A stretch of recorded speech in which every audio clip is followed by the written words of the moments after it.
Shalom Yasharallah. First and foremost, I want to say all praise, honor, and glory to Yahweh, Bahashem, Yahweh Shai, Bahashem, Racha HaKodash. Double honors to the apostles and elders of the house of David.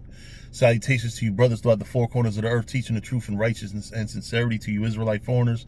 Come back home to the truth. To those that passed on serving the Lord, the dead in Yahweh Shai shall arise first. To you sisters who believe, keep encouraging and supporting your brothers out here teaching the truth, and always commemorate the sister who washed Yahweh Shai feet when you read the scriptures. I wanted to talk to y'all about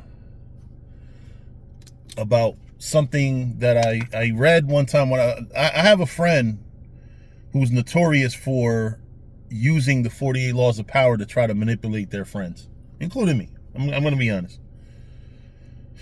And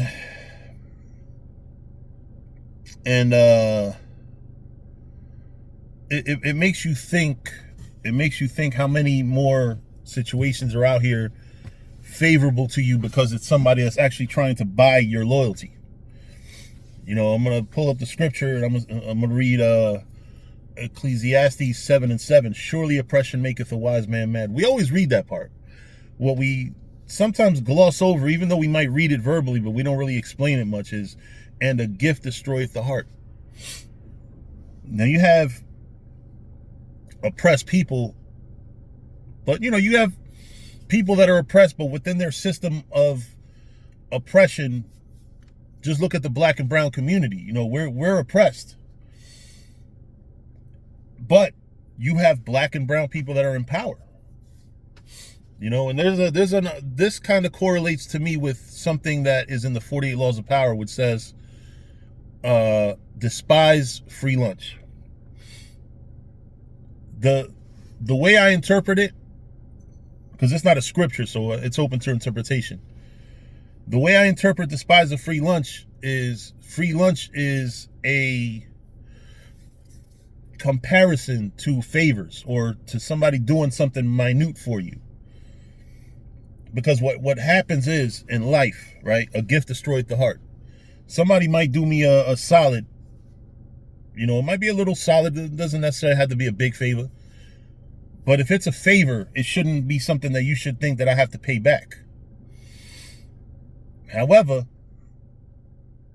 you know, you have people out here that'll be like, yeah, here, let me do this for you. It's a manipulation tactic. Let me do this for you. Then later on, hey, I need you to do this for me. I can't do that. I lose my job. Motherfucker, I did all this. I fed you. I took you to lunch and shit. You know, like, damn. Now you're expecting, you did a favor expecting a favor in return. That's not a favor. You know, and by the scripture saying a gift destroys the heart, you have to understand you don't want to be destroyed by a gift.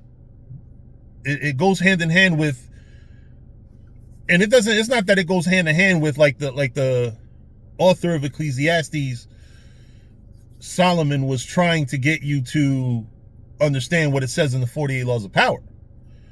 The 48 laws of power is a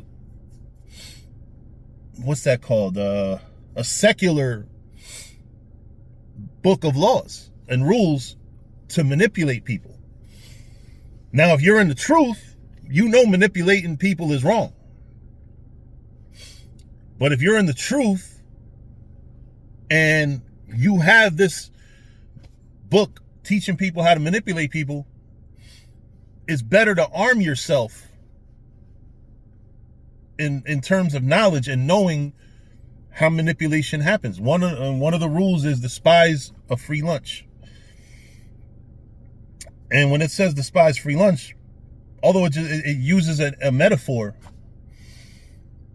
what it tells me is despise a favor. Despise somebody that isn't a friend. Now, if my friend, like I got my brothers in the camp, you know, I got friends in the world like Achille, Dewan, you know what I'm saying? Like close friends that I know, if they do me a favor, they're not expecting for me to do them a favor back.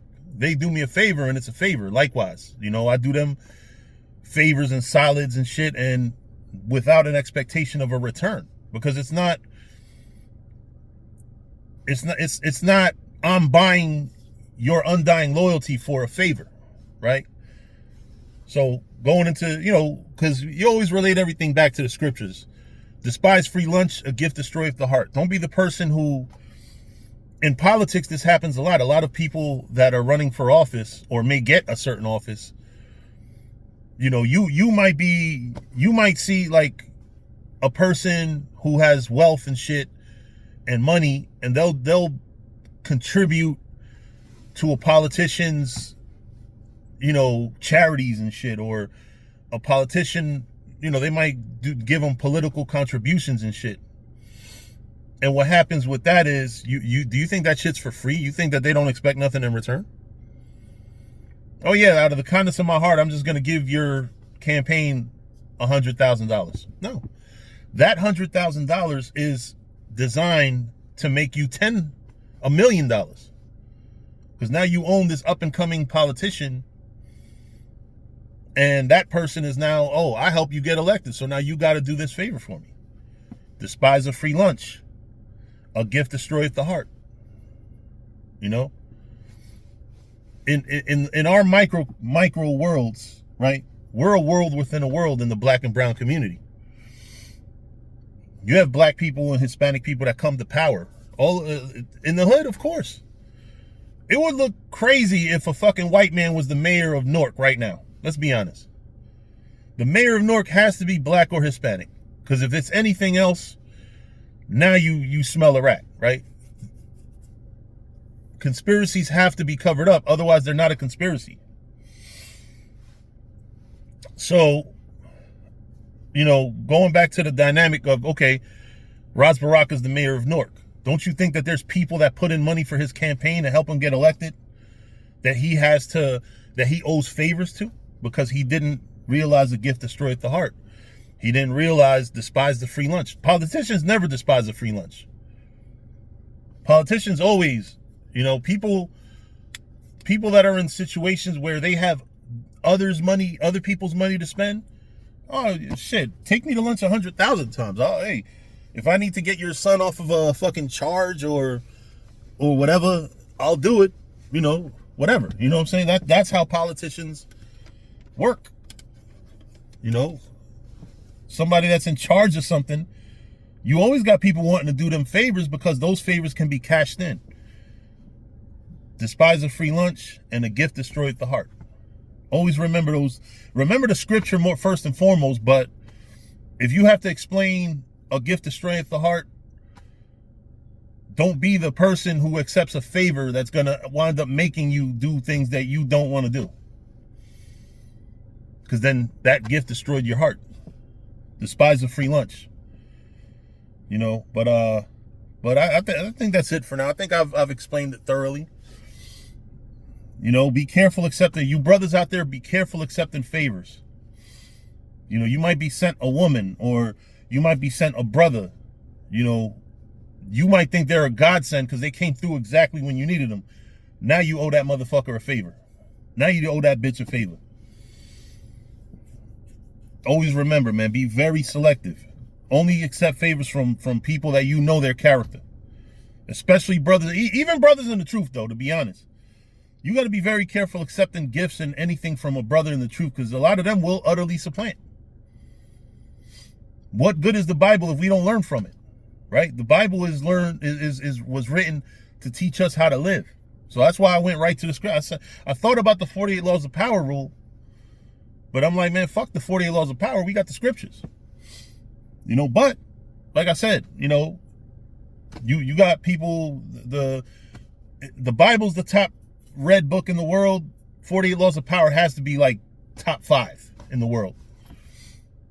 It's strategies for manipulation, and both the Bible and the 48 laws of power can arm you against manipulators, because you could see their fucking playbook.